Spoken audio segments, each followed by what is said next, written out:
Thanks, guys. All right.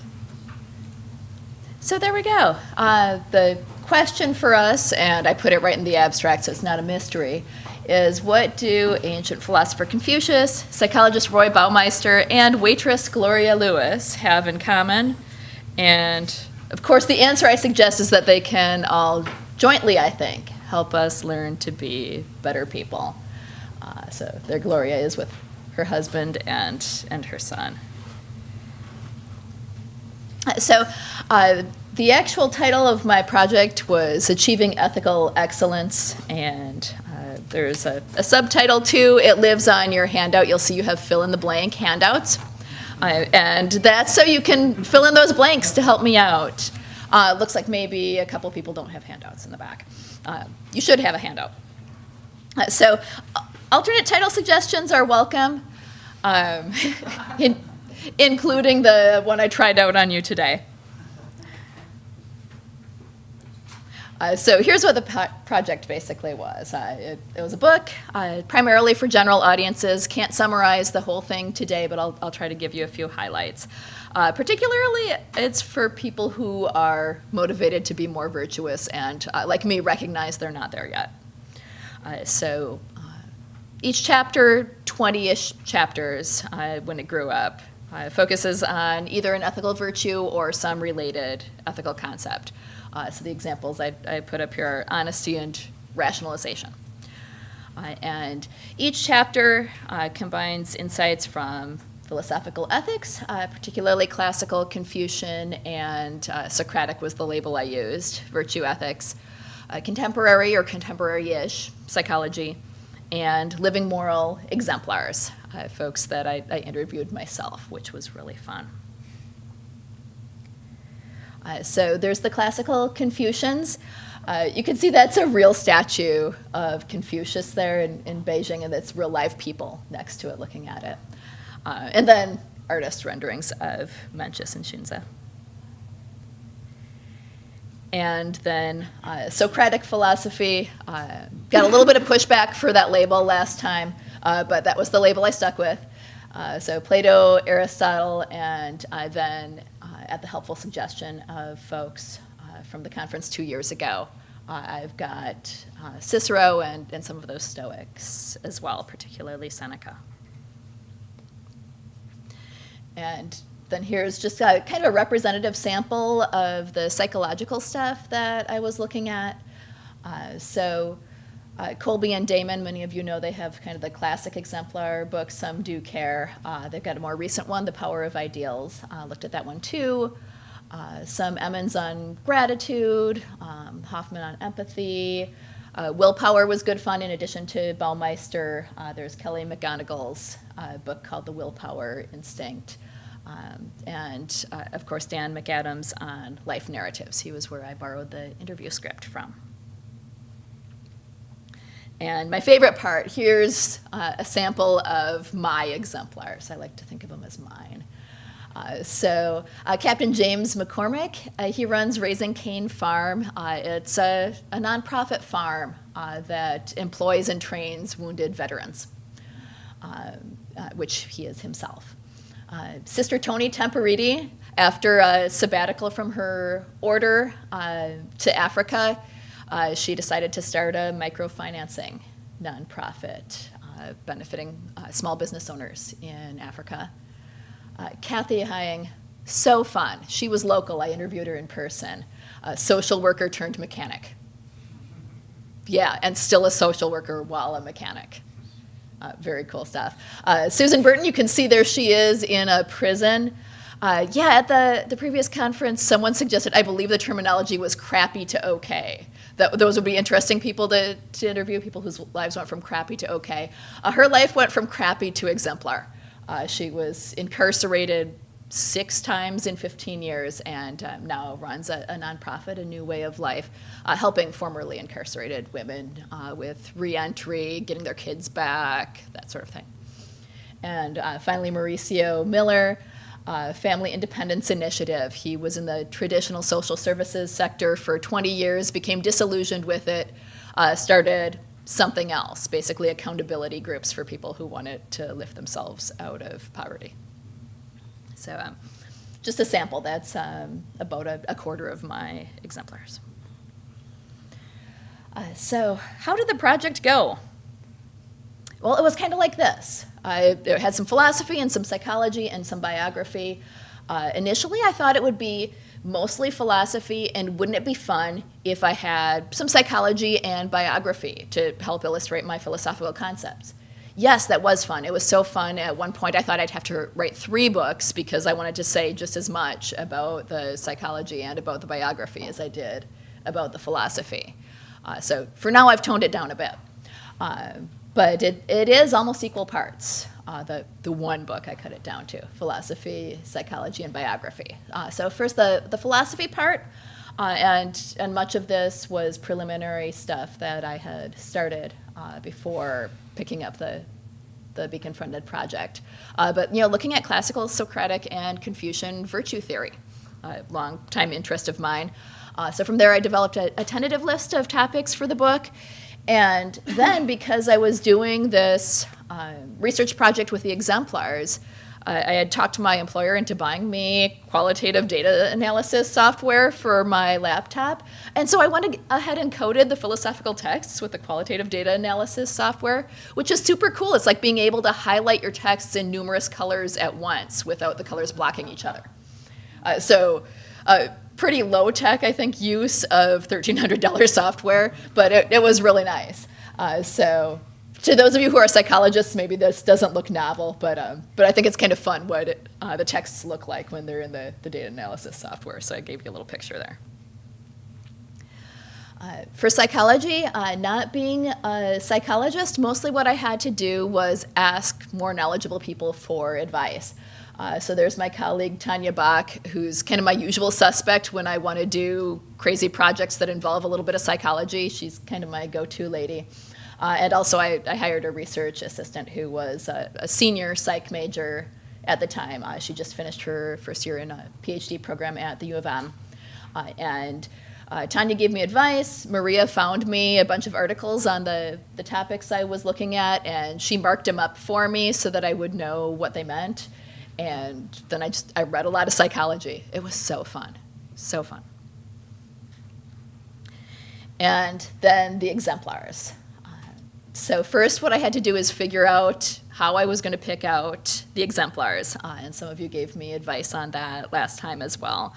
The part that stuck out the most was actually from Ann Colby, who I wish was here. She says, the first thing you have to do is get really clear about your criteria and just let your criteria drive the selection process. So I settled on a few basic criteria, and here are kind of the most prominent ones. Significant, long-term, voluntary service. That would count as a proxy for virtue, and some people win national awards for doing good stuff, but don't seem to meet that criterion. And then as a secondary one, I counted naming your organization after yourself as a proxy for lack of humility. So I discriminated against people who named their organizations after themselves. That was a kind of general rule of thumb. Not going there at the moment. So that was it wasn't a strict criterion.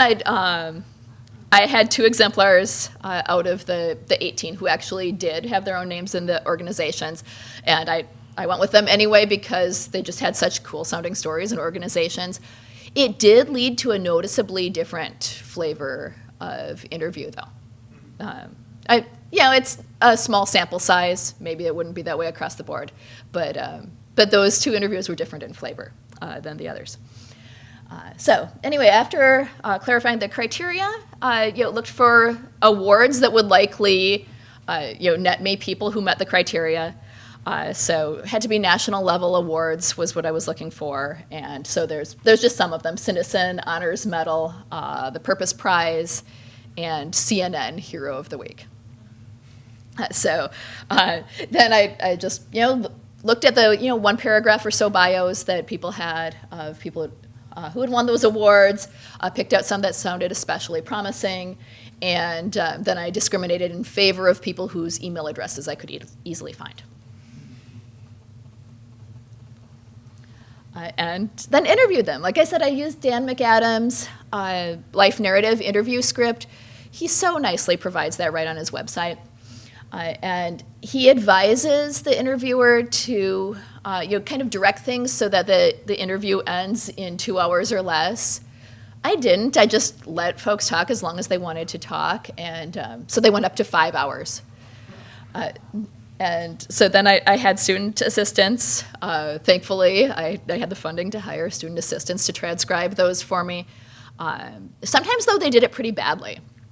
The worst example of bad transcription came with a story from Captain James McCormick, who was telling a story about how he rescued a kid who got caught in the middle of a battlefield in Iraq. And he's like, so I just went out there, I ran 50 yards, I got the kid, I brought him back, I brought him to safety. My student thought he said he shot the kid. So I'm reading through the transcript, like, no, I would have remembered if he had said he shot the kid. There were a couple of transcripts I had to significantly redo. But it was good that they gave me starter transcripts anyway. And that's what I had them XQDA primarily for, was to code the transcripts. And bless her heart, Tanya coded them parallel with me, and we compared codes so that I had somebody to kind of check me on those. And as I was hoping, excerpts fit pretty naturally into my book. I had an outline and starts of chapters. I had the philosophical pieces of most of my chapters by the time I wrapped up the interviews and got the transcripts back. And sure enough, like Tony Temperiti, the microfinancing nun, she fit very naturally into the gratitude chapter, for example. Like every sentence of her life story was about how awesome and wonderful everybody was. And there were nice fits that I was very pleased about. From there, again, can't summarize everything, but I would love to share a few life lessons that I learned from the exemplars, from the philosophers, and from the psychologists. So I picked you at least one from each. So in philosophy, Seneca, he has much more awesome lessons than I had ever realized on gratitude. And one that hit me one day as I was reading his stuff was, ingratitude, that's a really horrible vice. That's really awful stuff. And you know what? It's usually caused by one of 3 other vices: pride, greed, and envy. And that's when a memory came back and haunted me of how I had purposely neglected to write a thank you note to the family that funded my scholarship when I was an undergrad. Because darn it, I deserved that scholarship. I was such a good student. Why should I have to write a thank you note? This is awful. So I in a fit of guilt, went back to the financial aid office and talked them into helping me track down the family. And my benefactors are long dead, but found their son. Yeah. So there's your true confession for the day. Another life lesson I learned, which has been helpful for me and my kids too, is on self-distancing. So there's Ethan Cross on the slide there, psychologist, as you can see at Michigan. There's little M's in the background. He studies rumination. And so roughly that's when we mentally replay a negative life event from our own self-immersed, he calls it, perspective, without moving forward. But he also studies kind of the cure for that, and it's called self-distancing. And so the thing to do if you're self-distancing is to replay the scene that's bothering you, not from your own perspective, but from the perspective of a fly on the wall or a benevolent observer of some sort, and kind of look at yourself from sort of that third-person perspective. It helps you calm down, helps you be less emotionally wrapped up in the situation, and can help folks move forward. Next true confession, I'm a chronic ruminator. And so thanks to Cross's advice, which I think links up really well with Confucian philosopher Xunzi's advice that to avoid obsession, we need to develop mental unity and stillness. A little bit of help from my husband and chief advisor personalizing this info. I actually keep, it looks like a little table, a handy list of questions right on my desk to help me get over myself. So just to give you a sample, question number 1 is, do I have to be offended by this? Usually the answer is no, and then I don't even need the other questions.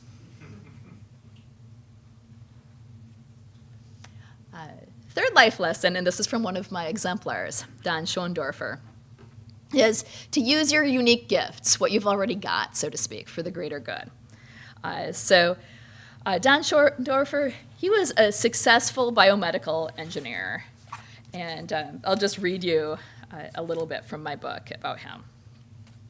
Don Schoendorfer seemed to have it all. He was a successful biomedical engineer with a PhD from MIT, numerous patents, and a good job. His goals were similar to those of most people in his social circle: become even more successful, make even more money, and send his kids to Ivy League colleges.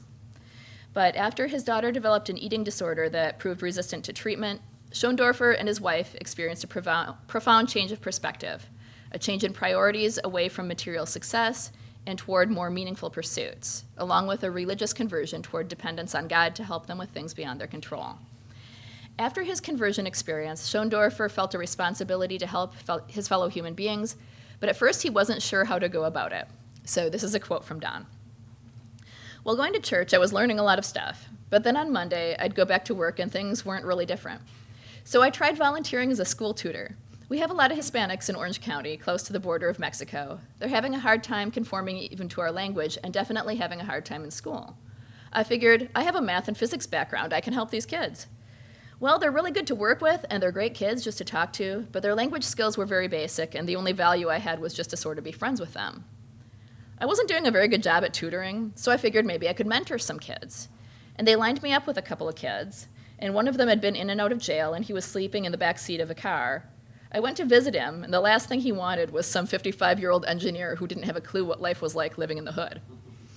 And so it was almost like one day I got this message from God saying, Don, what are you doing? You hate psychology. Do you remember how you barely passed that class? You're an introvert. You don't like being with people. You're terrible at this stuff. Why don't you use your tools that I gave you?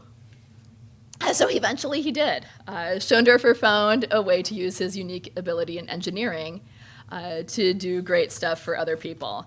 As you can see, it's making those wheelchairs. He says he found some resin chairs on sale for $4 at Home Depot, and he took some bicycle tires, and he made wheelchairs out of them. And so now he mass produces them for like $80 or $90 a piece and ships them to give away free in the developing world. So yeah, cool stuff. And then one more life lesson, this one from my social worker turned mechanic.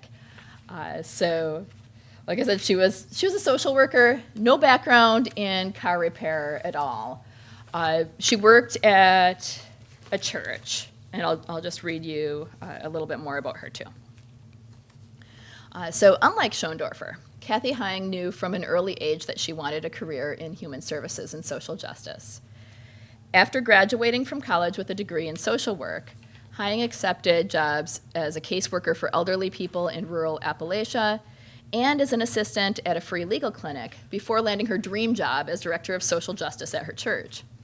As with many churches, and probably more than most due to its location in a low-income urban neighborhood, people would frequently drop by seeking assistance with personal and financial crises. Heying and the other staff would do their best to help, but she had a nagging sense that someone, maybe even she, should do more. So here's a quote from her. She says, and so many people were saying, can I get $300 or $500 because my car broke down and I work second shift and there's no bus that runs when I get off at 11 o'clock on Saturday night. If I don't get the car fixed, I'm not going to be able to get to work, and if I lose my job, I'll have to go back into shelter, and I just got out of shelter and I don't want to go back. So we would help them if we could, but I just kept thinking, somebody should do something about this. We're a big enough city. Why don't we have free or low-cost car repair for low-income folks? I was still paying off grad student loans, and I had a completely happy life, but I kept thinking about car repair. So, yeah, poor woman. I really felt for her here. So, unlike Schoendorfer, she didn't have a natural fit with car repair, right? She was a social worker. The practical aspects of the work were things she had no background in at all. But she saw an unmet need. So reluctantly, at age 38, she enrolled in an automotive repair program at her local tech school. And I'll just read you another quote from her. She says, "It was absolutely terrifying. I walked in the door, and it's me and 40 18-year-old boys. No idea what to do whatsoever. No idea. And I knew nothing about cars. I mean, I'd changed the oil in my motorcycle and a few things, but it was a huge learning curve. My brain does not work like that. Honestly, it was like, can we just talk about how the cars are feeling? Can I facilitate a group about this?" It was so hard for me, and that was a huge blow to my pride, because I was all cocky, like, I have a master's degree, I can go to tech school, and I just got my ass kicked. And I cried so many times, and I was this close to quitting so many times, because I was embarrassed, and I felt stupid, and I could not get it. And to this day, I would say I'm not a good tech. I mean, it does not come naturally to me. I have to be like, how exactly does a starter work inside again? And how do we diagnose this? I have to work really hard at it. After graduating from the automotive program and getting a little bit of experience in the field, she opened the Lift Garage. So it's a nonprofit shop that provides affordable car repairs for people with low incomes. And one of the most interesting things was that she didn't leave the social work bit behind. She finds in her shop frequent opportunities, she says, to use that background. In addition to car repair, she and her team really make a point of providing welcoming hospitality and a listening ear. So last quote from her, she says, "It's so much more than fixing cars. I always say that we're social workers and grief counselors and financial counselors and resource specialists, and that we fix cars on the side. It's complicated, and people are coming to us with lots and lots of needs. Their car is just the presenting problem." Schoendorfer and Hying both land in a chapter of my book called Recognizing Your Potential. The potential we all share to become virtuous, and also your individual potential and how that can fit into the way in which you go about it. Usually, and more naturally, by using your natural talents and gifts you already have, but sometimes life takes an interesting twist, and you have to develop new gifts too.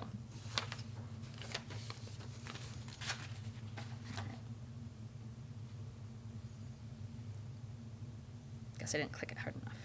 There we go. What am I trying to do yet with this project? The book is this close to being done. So I'm still got to write some front matter and back matter, and maybe fine tune it a little bit and kick it out the door. So hoping to find it a home this summer. And in your fill in the blank handout, I've got room for you to give me advice. Kind of like Nate, whose talk was this morning, I've written the book aimed at a general audience. I would like normal people, like my students, and just folks interested in becoming virtuous to read it.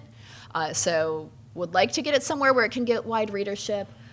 I keep hearing that the way to do that is to capitalize on your huge online following. I don't have or want a huge online following, so would love your advice for getting around that little obstacle. And then the next thing after that is to start another book this fall. Some Do Care. Have admired that book for a long time, Classic Exemplar Studies. And now, after doing these interviews, I really see why Colby and Damon went that way. As I'm putting these chunks into my current book, they fit really well, and I was really happy about that. But looking at the interview transcripts as a whole, there are about 5 things that I think that the interviews in general were really about. And I would love to write another book about what I think they were really about. Things like vocation and generativity and moral centrality that I think belong in a whole new book, along with longer stories, fuller stories about some of my exemplars who have really interesting and inspiring lives. So that's what I'm hoping to do next. I already kind of lined up a research assistant, so I'm kind of committed to doing it next, and I'm trying to talk Tanya into co-authoring it with me, because I think it's maybe heavier on the psych than on the philosophy, and here I am, still just a philosopher who just really thinks this book should be written. So I think there's a blank on your handout for advice about that, too. And then what? Yeah, I have my eye on another pretty big project linked with that too, and that's basically doing the same thing with people with less happy, less ideal life outcomes. I had originally been thinking about currently or recently incarcerated folks, and maybe it'll still go that way. Recently, I've also been thinking about folks experiencing homelessness. That's kind of a bummer. That's kind of a bad way that your life can go. And, I expect these interviews, when I get to them, to be, less happy and uplifting for the most part. But maybe not. Maybe I'll be surprised. Maybe I'll learn a lot about resilience and the triumph of the human spirit or something. I'm not sure what I'll learn from them. But I am hoping for more insight into kind of general patterns of what maybe developmental influences early on, or life choices or traits, what tends to help flourishing and what tends to hinder it. And I guess my big picture hope is that some of that is adjustable and could lead to real life, sort of, I guess psychologists would say, interventions that help people have more positive life outcomes and fewer negative ones. And another hope I have after reading Christian's book, Moral Character, and seeing that he cited this study on dehumanization, I'm hoping that telling stories of people with negative life outcomes in a fuller way will help combat some of that dehumanization. So very briefly, the study went, they put the participants in an MRI machine and had them look at photos of folks from various walks of life, report on what emotion they felt looking at the photos, and they did brain scans. And it was roughly what you would sort of expect, except when they were looking at pictures of homeless people, what they felt was disgust, and the part of the brain associated with social processing wasn't triggered at all. It was the part associated with processing objects. So that was kind of a sad, scary picture to me when I read about it. So I've been thinking, not ruminating, but thinking for a while about what's to be done about that by a philosopher. And maybe that's one thing. And again, welcome your advice about any of that. And so last slide, I don't want to commit the serious ingratitude again, so I made sure to put a thank you slide right on here. So thanks so much, Beacon Project guys and Templeton Religion Trust, and everybody who gave me great advice from the beginning, including fellow funded folks whose names I didn't list here, and anonymous reviewers whose names I couldn't list here. But Ann Colby and Daniel Russell especially gave me some really good advice at the first conference. My exemplar interviewees, just awesome. And folks at my own place of employment helped me out too. So with that, I'll be quiet and see what questions you have. Thanks so much.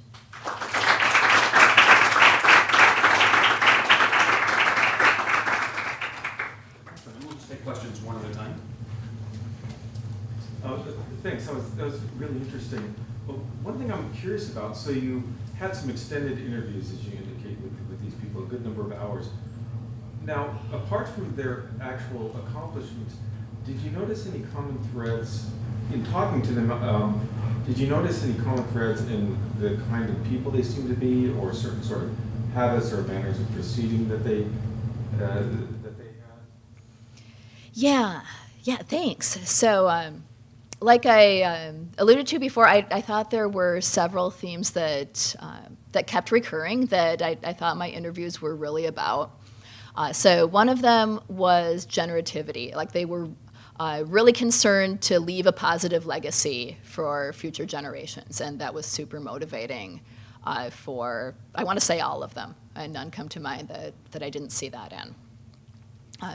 Another one, moral centrality, kind of these ethical or moral goals being really central to how they saw themselves, to their own identities, so that moral success was personal success to most or all of them again. Resilience. This was one I did not expect. So a disproportionate number of them, I would say more than half, had really, really awful childhoods. I would have expected they had awesome parents, wonderful influences, and that's why they turned out so awesome. No, it was almost the opposite. Abuse, neglect, rape, abject poverty, repeated failures, and yet somehow they were motivated to succeed from that, to try again. So sort of a perseverance-flavored resilience, I would say, was one thing I really saw in them. Yeah, thank you. This follows on in a way from that. I was wondering how many, if any, of your exemplars were themselves, as they presented themselves, as being motivated by exemplars? Oh, what a wonderful question. So, I'm kind of ticking through in my mind here because that's not a question that occurred to me in any systematic way. So some, not none. It wasn't a huge pattern that I saw, but like some that come to mind were actually exemplars who were struggling with alcohol and drug addiction, and it was their sponsor or someone in the 12-step programs that really influenced them to turn things around and make a positive change. So that's kind of the most obvious example I see of that. I don't remember any talking about like fictional heroes or like famous exemplars or anything like that, and certainly like parental influences for those who had better childhoods.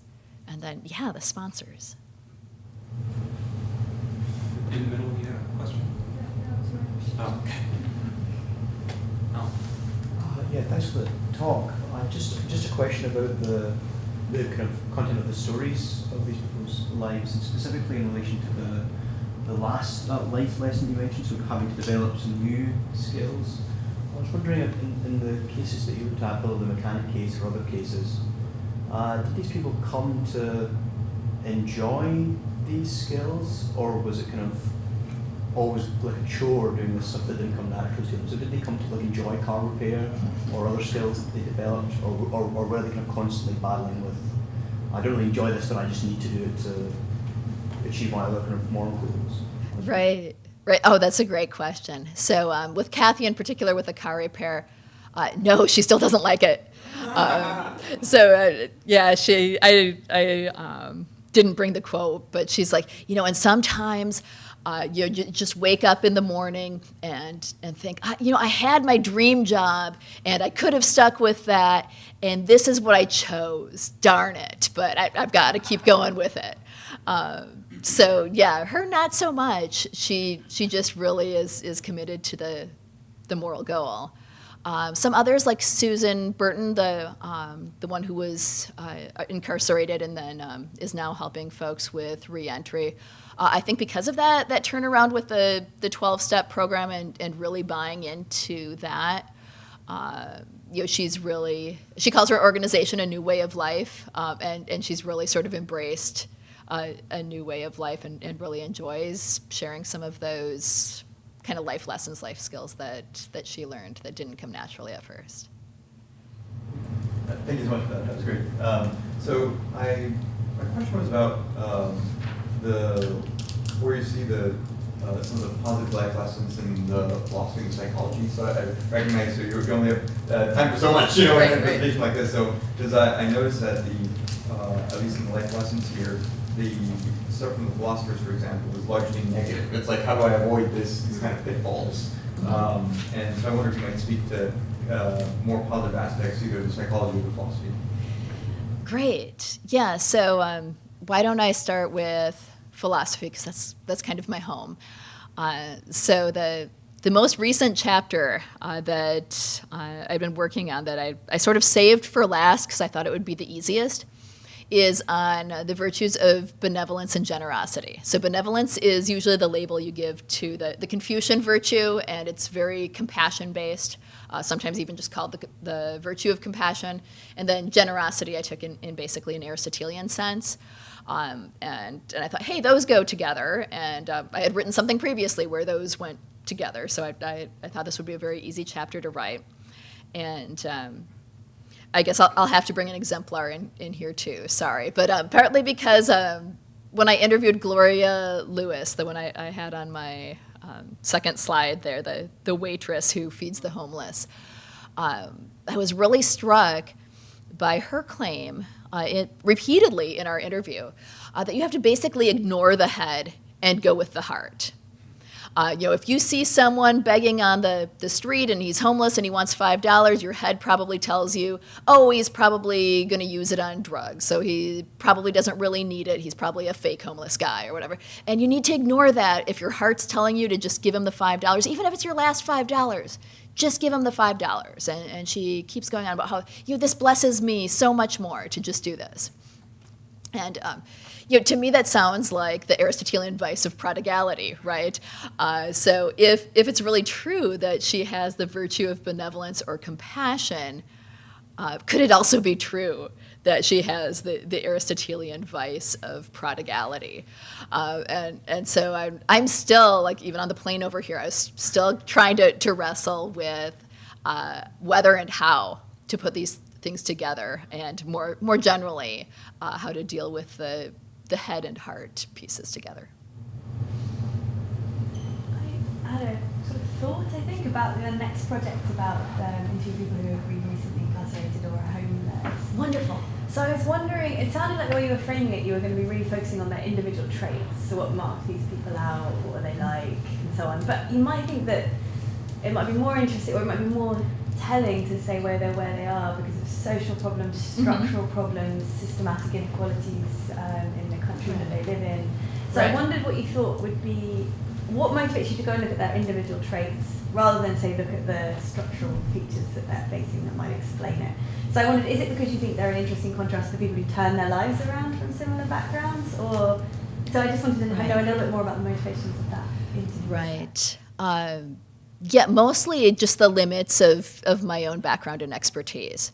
So, I do want to be sensitive to the fact that probably a huge chunk of the answer is social and structural. And I in no way wanted to shift into a sort of a victim-blaming type project. But yeah, I guess part of it is I am inspired by the way that some people manage to overcome all of these life disadvantages and see if there's a way that we could maybe build on that. So that's maybe a main piece of it. There was something else I've forgotten. But yeah, it's an open-ended sort of idea at this point too, and I kind of exploratory. I'm just really curious to see what I find. And then again, is there anything to be done about it? And since I know so little about what to do about the big picture, social and structural pieces, maybe I would have some useful thoughts about the more individual and personal pieces. So just following on this in a little different direction, I guess when you mentioned your second project, I thought, well, that's not going to be very popular. But I mean, one thing that strikes me is that what makes virtue interesting, or the good life so interesting, is that very often there is commonality. When things go right, it's very likely that you're going to find that the person has gratitude, or that they're resilient, but when things go wrong, they can go wrong in so many different ways. So I'm wondering if it would be as illuminating to write about the other side of the coin, because it's either going to be totally spread out, right? So which implies I don't know, or if you do zero in on something, chances are you're going to be unfair to all of the other cases where that's not. So I just think it's going to be a much more complicated thing to do, to look at the cases where things go wrong. Right. I don't mean to be like No, I depressive appreciate about it. it, or but Yeah. I just think it's going to be harder. Right. Yeah, I think that's absolutely right. That sounds like a very Aristotelian point, right? Yeah, there's so many ways to get it wrong. And there's so many ways I could get that project wrong. That's worth thinking about. Yeah, and I remembered what else I was going to say to Emily that maybe touches on that point too. One of the interesting things that I found out with the pilot study that we were trying to do locally, and we were going to try to find comparison participants who had been recently incarcerated to see if we could sort of find patterns. And we didn't get that far. And one of the reasons we didn't get that far is because, being the naive suburban white girl I am, I thought we would be able to get demographically matched samples. And no, when I looked for my exemplars, as you'd expect, they tended to be white, female, educated, and in their 60s. And that doesn't describe the typical demographic of people who've been recently incarcerated. Right, so yeah, very much take your social and structural point. Okay, well, if there are no other questions, thank you again.